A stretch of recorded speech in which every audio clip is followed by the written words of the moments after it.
Toscana, portanto, desde o início desta prova, vimos tudo desta região. Vimos as cidades, vimos o mar, um pouco de montanha, agora um pouco do campo e daqui a pouco, Sim, então, nas houve ali cidades. uns ciclistas que foram mesmo ver o campo de mais perto, porque houve ali uma série deles que saíram de estrada. Mas não houve quedas, houve apenas uma ligeira saída de estrada.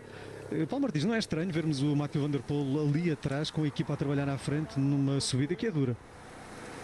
Não, nesta altura não é. Já há pouco tínhamos feito a referência do próprio Wout van Aert, também não anda muito longe de Mathieu van der Poel. Portanto, são fases em que os ciclistas estão um pouco mais descontraídos, numa fase em que a corrida não é preocupante, não há os tais ventos laterais em que pode realmente fazer perigar os famosos abanicos, e, portanto, acredito que a partir do quilómetro 50 para o fim, a postura do Wout van Aert e do próprio Mathieu van der Poel será diferente. Aliás, o Wout van Aert está mesmo ali à frente. Sim, estão os dois aqui bem. Exato. Está aqui 10 lugares ou 15 lugares à frente do Mathieu van der Poel. A questão para Wout van Aert, que é, eu acho que hoje ele vai tentar, vai testar claramente a sua forma antes de Milan-San Remo. O problema para o Van Aert, para mim, é duplo. Primeiro, antes de Milan-San Remo, reencontrar o seu grande momento de forma do passado.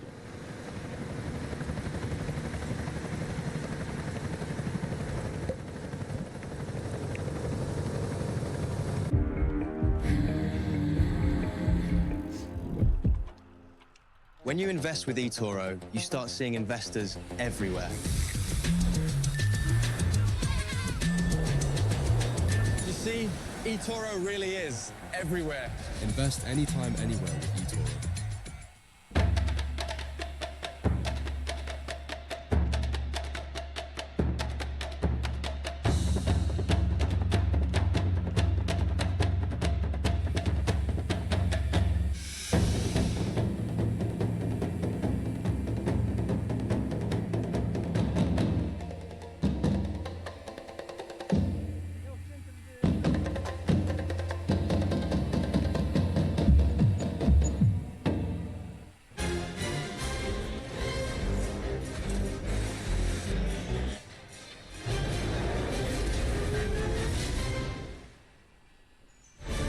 Excellence on your journey.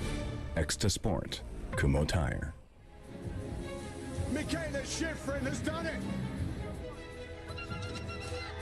Michaela. Vamos seguindo a etapa número 2 do Tirreno Adriático. Ontem tivemos contrarrelógio individual, num contrarrelógio individual dominado. Quase que esse belo prazer por Filipe Ganna, que ainda teve, entre aspas, entenda-se, a lata de dizer na parte final do contrarrelógio, depois do contrarrelógio, que, bom, não estou no meu melhor, não quis esforçar-me a 100%, porque o meu objetivo está mais à frente, falando do Milan-San Remo, e por isso temos tanto falado aqui do Milan-San Remo, e ainda assim bateu o seu próprio recorde, deu um banho de bola, como se dizer no futebol, a toda a gente, neste caso de ciclismo e de contrarrelógio de velocidade. É de facto um ciclista único. O que é que falta a este Filipe Ganna para definitivamente nesta altura não há nada, não é? Particularmente com este Remo com Evan Poel. Isto no contrarrelógio, já sabem qual é a pergunta. Como é que Filipe Ganna pode contrariar Remo com Evan Poel para voltar a ser o rei do contrarrelógio? Não é fácil, sinceramente, pelo aquilo que temos visto. Estamos a ter duas gerações de ciclistas diferentes. O Renko acho que ainda é um ciclista que tem algo para poder evoluir. O Ganna acho que já chegou ao topo da sua carreira, não sei se terá muito mais para dar, e o Renko ainda tem tendência a poder até melhorar um pouco na sua qualidade enquanto contrarrelogista. Portanto, a tarefa de Filipe Ganna não é fácil. Temos visto isso nos confrontos diretos entre os dois, que Filipe Ganna tem praticamente perdido sempre. E a propósito do contrarrelógio de ontem, uma curiosidade: o top 5, Ganna, Arensman, Velscheid, Sheffield e Jonathan Milana. Eu estava a fazer as contas em casa e pensei, mas deixa-me ver um pouco a altura média e o peso médio destes rapazes todos, destes bebezinhos todos. 1,91 m. 1,91 m, altura média, 80 kg, peso médio. 1,91 m, 80 kg. Faz-me lembrar alguém, só os quilos é que... Ainda não estou.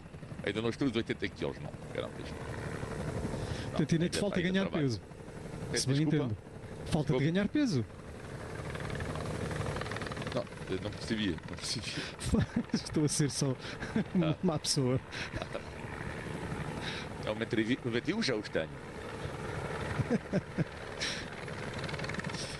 80 quilos, ainda me faltam 5 meses. Estava aqui a ver aquilo que estávamos a falar da poção mágica que o Gana precisa para derrotar o Remco Evenepoel em confrontos diretos. A última vez que Gana ganhou a Remco Evenepoel vem do ano 2023, volta à Espanha, no primeiro contrarrelógio, 2023. Primeiro Gana, segundo Remco Evenepoel. Depois disso, são confrontos diretos nos Jogos Olímpicos, nos Campeonatos do Mundo, Campeonatos da Europa, onde Gana é sempre segundo e Remco Evenepoel é sempre primeiro. Mas ainda assim, Filipe Gana tem aqui dados interessantes, porque há 8 anos consecutivos, sem falhar, desde 2019, que o Gana ganha pelo menos sempre um contrarrelógio a nível World Tour. Algo que só Fabian Cancellara conseguiu entre 2006 e 2013. De facto, houve alguém que fez melhor. Chama-se Tony Martin. E houve um outro também que fez melhor, chama-se Primož Roglič, curiosamente. Tony Martin entre 2008 e 2016, Roglič entre 16 e 24. Ganharam por 9 anos consecutivos pelo menos um contrarrelógio individual a nível World Tour.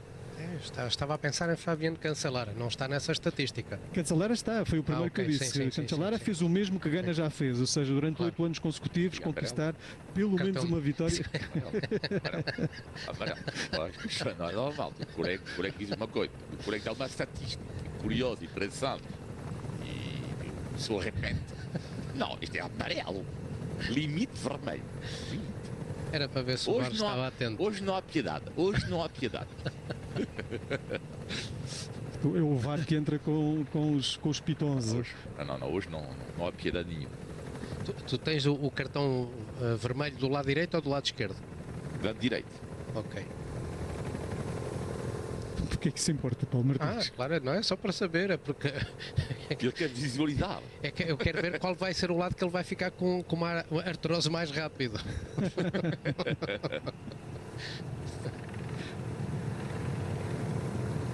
Esses cartões não pesam tanto no bolso, pesam mais na consciência.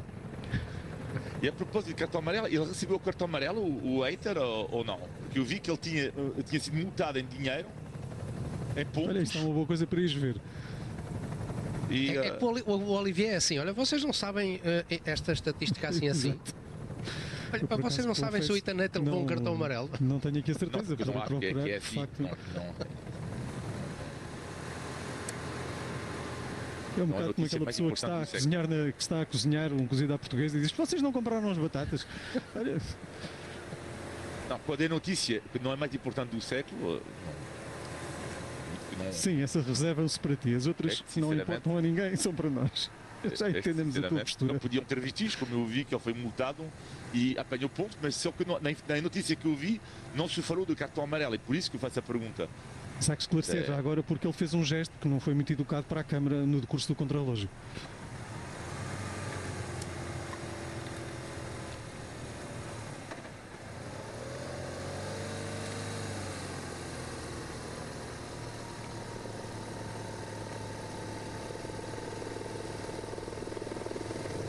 Os ciclistas já estão na parte mais densa, diríamos assim, da etapa. Dentro em pouco vão passar no sprint intermédio, onde há segundos de bonificação, 3, 2 e 1, mas em princípio será o grupo da frente com Manuele Tarosi, ciclista da Bardiani, João Bo, da Carra Rural, são 4 na frente, Alessandro Iacchi, da Solution Tech Nippo, e finalmente Diego Pablo Sevilla, da equipa de Fran Contador, ou de Alberto Contador Apolti.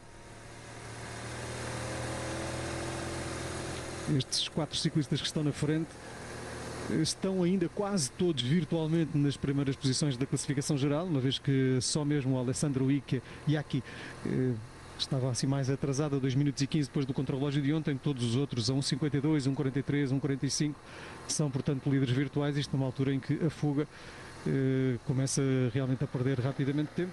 Já há muito tempo, na verdade, diga-se, vem estando com pouca vantagem, 1 minuto e 55, portanto já abaixo dos 2 minutos. Já a seguir vem aí a subida mais dura do dia, que é uma subida longa, com 9.700 metros, mas com apenas 3.3. Eu já aqui esclareci logo no início, mas para quem não nos acompanha desde o início, estes 3.3 enganam. Porquê? Porque é uma subida que tem 2 curtas descidas a meio, que estragam a média, e nem todas as subidas são iguais. As 3 subidas entrecortadas por 2 descidas não são iguais. A primeira terá os seus 4%, a segunda talvez 5%, e a última andará a rondar os 6,5%, dependente. Portanto, diríamos ali um final, um topo difícil, que deixa os ciclistas a aproximadamente 60 km do final da etapa. Depois haverá ainda terreno também meio difícil, anguloso, mas diríamos que este aqui é o ponto mais difícil nesta parte da etapa. Depois, obviamente, há a parte final ainda com terra batida, nunca esquecendo, isto mais uma vez para quem não nos acompanha desde o início, quando fizemos a apresentação da etapa, aproximadamente 5 km em sterrato, com subidas pelo meio, fazendo lembrar alguns dos setores mais duros da Strade Bianche, conquistada mais uma vez com galhardia por Tadej Pogačar no fim de semana passado. Mais um ataque a qualquer coisa como 75, 80 km do fim, e nunca mais ninguém o viu. E depois deste setor de sterrato teremos ainda uma parte final numa espécie de laje larga, empedrada, numa subida onde termina a etapa, uma estrada muito estreita com uma viragem em cotovelo que vai dificultar muito o posicionamento dos ciclistas também. Isto numa altura em que o Alessandro Iacchi se faz aos pontos do sprint intermédio.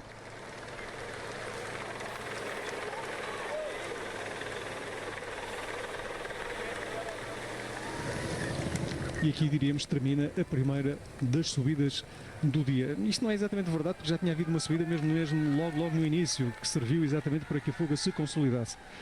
Uma queda aqui atrás, alguém que desmontou apenas da bicicleta, não se entende muito bem. Terá sido um desequilíbrio.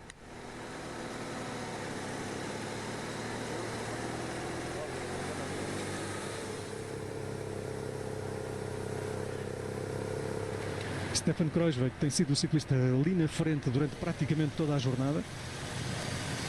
Declaração de intenções de Wout van Aert. Wout van Aert, que foi dos poucos ciclistas que vieram fazer o reconhecimento da chegada desta etapa de hoje. Wout van Aert tem andado sempre muito protegido na parte de trás do pelotão, mesmo se passando com outro dos candidatos, Mathieu van der Poel.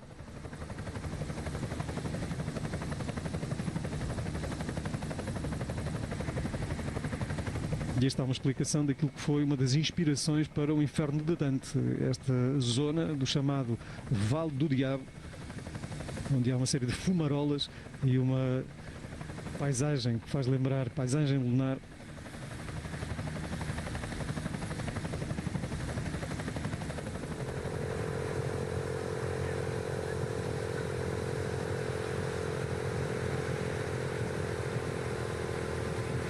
Vamos vendo na frente da corrida, também bem posicionados sempre os homens da equipa da Red Bull, Bora, com Primož Roglic. Para mim é dos ciclistas que hoje me levanta maior curiosidade, ver como está Roglic. Ontem fez um belíssimo contrarrelógio, é um Roglic que já aqui foi dito, entra tarde na temporada, tem entrado tarde nas temporadas, mas ontem andou muito bem no contrarrelógio e, como costuma dizer sempre o Paulo Martins, eu faço sempre esta referência, está muito seco, está com bom aspecto, um Roglic já com 36 anos. E apresenta-se de forma diferente em relação a outras temporadas no início de temporada, em que ele vem com as pernas cheias de pelos, com a barba por desfazer. Aqui neste terreno adriático ele vem limpinho, portanto parece-me ser um ciclista que vem com ideias de tentar algo na corrida, não é normal.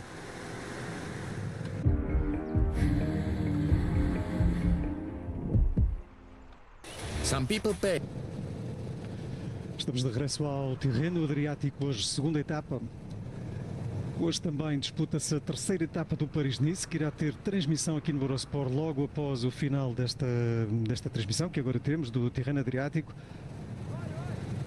Até agora, etapas com chegada ao sprint, não há grandes diferenças em termos de classificação geral para os principais candidatos à vitória final.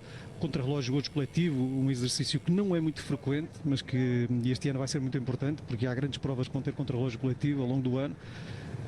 Dentro destas equipas que estão presentes, algumas equipas que talvez tenham maiores hipóteses do que outras no contrarrelógio coletivo. Olhando, por exemplo, à equipa da Visma, Paulo, a equipa da Visma tem ali um bom lote de ciclistas para o contrarrelógio, com o Armirail, com o Vingard, com o Affini, uma equipa forte no contrarrelógio. Mas também a Ineos tem um bom lote de ciclistas para o contrarrelógio. Eventualmente veremos o que faz a própria equipa do Juan Ayuso, que está também na luta direta pela vitória final. O que é que poderá trazer este contrarrelógio coletivo? Eu acredito que foi assim que também no ano passado o Vingard ganhou alguma vantagem à concorrência no contrarrelógio que vamos ter também no dia de hoje. Para mim, já ontem eu tinha dito durante a emissão que é a equipa mais forte no papel, com Campanardes, com Armireiro, com Affini, com Vingard, com Kelderman. Só estes 5 já falam por si do conjunto. Depois com o Biganzoli e com o Zingle, são 2 ciclistas que vão ajudar naquilo que é possível. São ciclistas menos poderosos no esforço individual, mas que vão ajudar garantidamente. A Ineos, Lidl Trek, Emirates são outras equipas que têm um conjunto forte para o dia de hoje, mas para mim a Visma é a mais forte. E depois aquela equipa que eu estou à espera de ver o que é que pode fazer, até porque grande parte do coletivo que aqui está foi o mesmo que teve no Challenge de Maiorca, quando tivemos o contrarrelógio que a Red Bull ganhou com Renko Evenepoel na altura, que é a Movistar.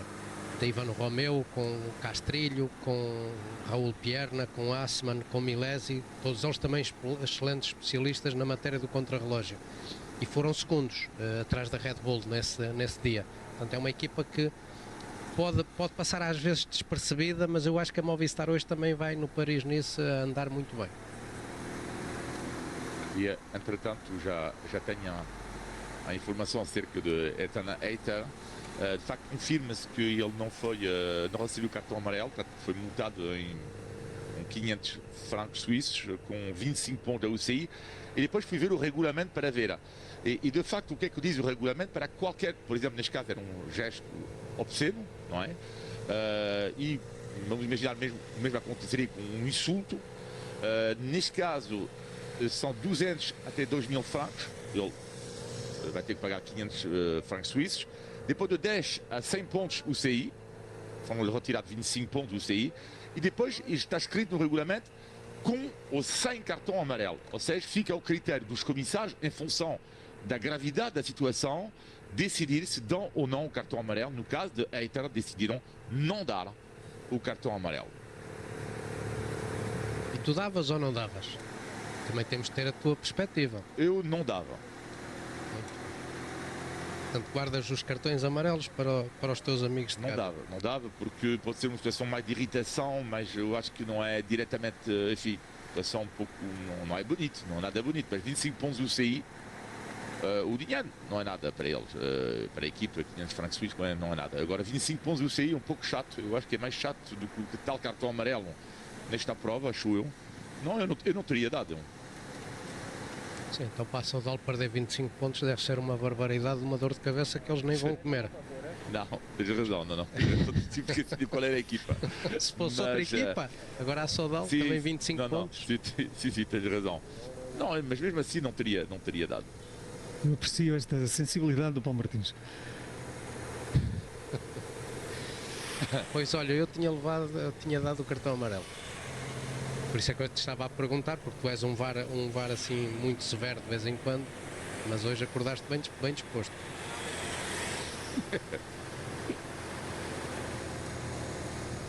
Na frente da corrida, os ciclistas estão já naquela parte mais dura a seguir à passagem pelo sprint intermédio. Aqui há de vez em quando uma pequena descida que alivia um pouco o esforço, depois voltam a subir. A estrada é boa, não é uma estrada tão estreitinha quanto isso. Irão ter estradas mais estreitas lá mais para a frente, mas claro, são estradas de montanha. A parte mais dura desta subida ainda vem por aí, será na parte final, daqui a qualquer coisa como 10 km, nem tanto. No entanto, ainda estamos muito longe do final para que esta subida faça moça. Os ciclistas continuam a manter uma diferença curta para os homens da frente. A média está em 42 km/h. Depois, a partir do quilómetro 165, portanto mais ou menos a 40 km do fim, vai haver novamente uma subida relativamente longa, que não é categorizada, mas que ainda terá uns 7 km. Mas a esta velocidade ainda se vai mantendo toda a gente bem dentro do grupo. Diga-se também que boa parte desta média foi feita em plano, portanto daqui para a frente a média irá certamente cair. Uma pergunta sobre um ciclista hoje tem a ver com Thymen Arensman, o melhor candidato à vitória, melhor classificado, pelo menos dos candidatos à vitória ontem no contra-relógio, no segundo lugar. Arensman, vimos o ciclista neerlandês em grande forma na volta à França. Aliás, foi o único ciclista a ganhar uma etapa nos Alpes e nos Pirineus, na última edição do Tour. Arensman. Agora, sabemos que ele prefere as subidas mais longas do que as subidas que temos no Tirreno Adriático. Quais são as hipóteses de Arensman na luta para a vitória neste Tirreno e, em particular, tendo em conta o perfil dele na etapa de hoje? Uma boa pergunta. Eu acho que o Arensman vem aqui claramente com a ambição de discutir a corrida, e hoje é daqueles dias que eu acredito que ele não vá com a ideia de que é ele que vai fazer diferenças. Acho que é daqueles dias em que ele tem que salvar a corrida, juntamente com o Magnus Sheffield, que foi outro ciclista que ontem andou muito bem, e o tal trio da Ineos, que foram muito fortes à cabeça com o Filippo Ganna. Mas hoje Arensman é daqueles ciclistas que tenho a certeza que vai tentar não perder tempo, e para isso tem que entrar bem colocado nas subidas. O papel do Filippo Ganna acho que vai ser muito importante nesse campo, juntamente com Rivera, que será outro ciclista também ali a posicionar certamente os seus colegas. E onde esta camisola branca, que vamos vendo aqui do Magnus Sheffield, que leva a camisola do mais jovem, é outro ciclista. Esse eu acho que está mais adaptado àquilo que vai ter pela frente em relação a Arensman. Isto quando eu falava há pouco dos 50 km, que a posição do Mathieu van der Poel, do próprio Wout van Aert seria diferente. Ainda não chegamos aos 50 km e Wout van Aert já está na frente e Mathieu van der Poel também já está na frente. Portanto, começa a haver estradas diferentes. As suas equipas estão ali bem posicionadas, porque veja-se que aqui temos zonas descidas, zonas sinuosas, e portanto convém estar na frente. Mas ainda a propósito da equipa da Ineos, o próprio Arensman disse logo à partida, na entrevista que deu ao Eurosport, que iria estar em conjunto com o Sheffield à espreita de fazer um bom resultado, não obviamente lutar pela vitória, mas tentar não perder tempo, seria esse o objetivo.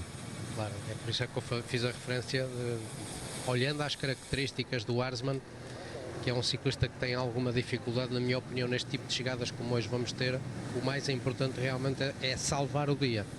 O Magnus Sheffield é um ciclista que anda bem neste tipo de percursos, mas por vezes também é daqueles ciclistas que não têm a habilidade suficiente, e os azares por vezes acontecem com alguma facilidade de quedas, particularmente falando de quedas. E hoje, como é normal no terreno adriático, neste tipo de chegadas, haver nervosismo, estradas estreitas, é muita gente ainda com força, a colocação vai ser fundamental.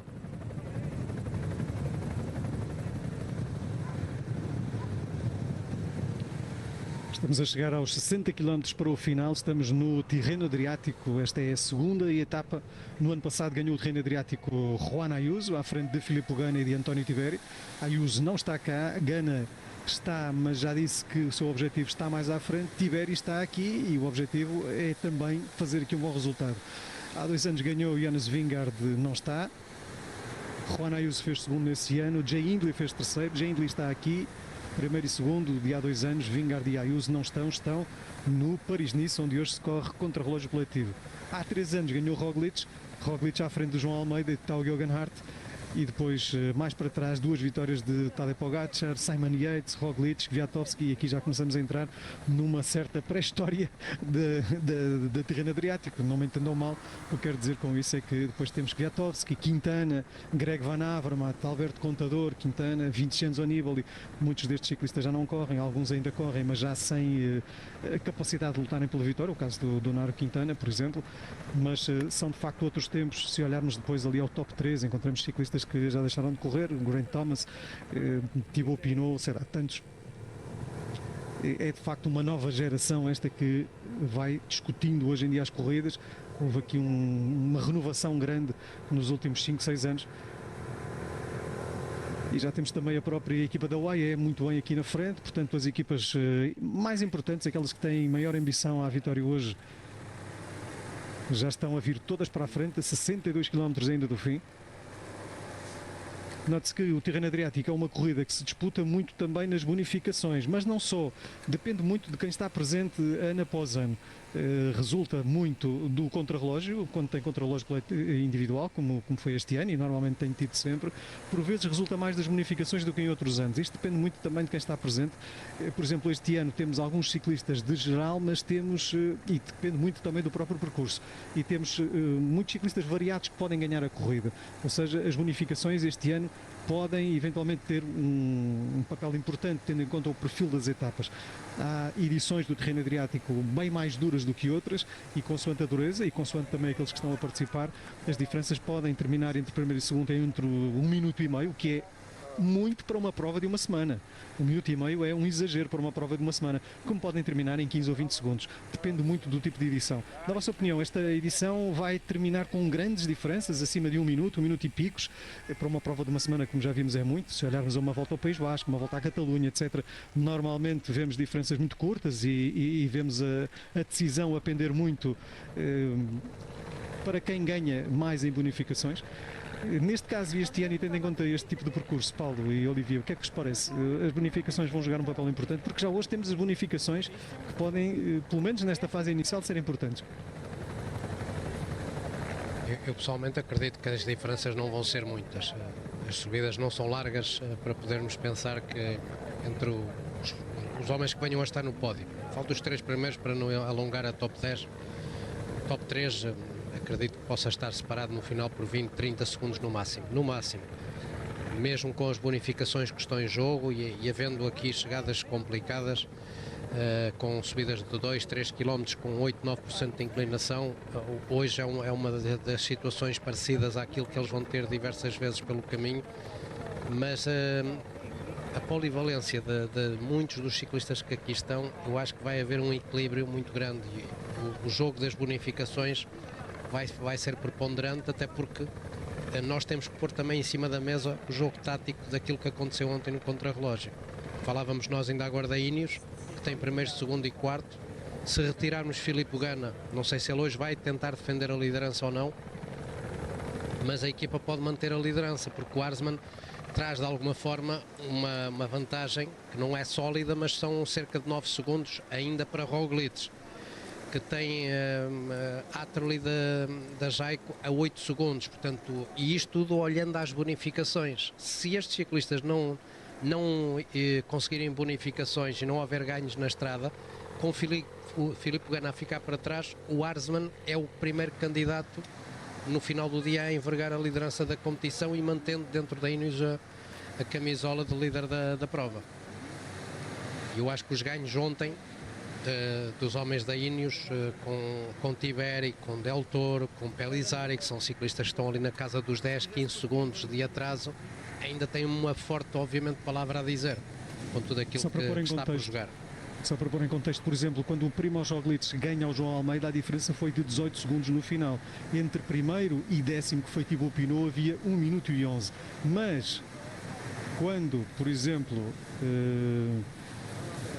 vou ver aqui o resultado, salvo erro, é Vingegaard sobre Ayuso, 1 minuto e 24 no ano 2024. Já no ano passado, 35 segundos entre Ayuso e Filipe Ganna. Portanto, isto depende muito. E acho que há aqui edições em que Pogačar ganha, que ganha com quase 2 minutos. 1,52 de Pogačar para Vingegaard em 2022. Portanto, varia muito com o percurso, varia com o terreno, diríamos assim. e é uma prova que este ano talvez, e lá está, porque não tem subidas muito longas, acabe mesmo, apesar de ter muito acumulado, algumas etapas têm muito acumulado, mais de 3.500 metros de acumulado, acabam, no entanto, por não ter aquelas tais subidas longas onde se fazem grandes diferenças. O contrarrelógio também é relativamente curto. Mas lá está, esse ano de 2022 que o Luís faz referência, que Pogačar meteu muito tempo a vingar, bastou a etapa 5, que tinha 165 km na altura, mas com uma subida final que andou quase nos 1.300 metros de altitude, com 11 km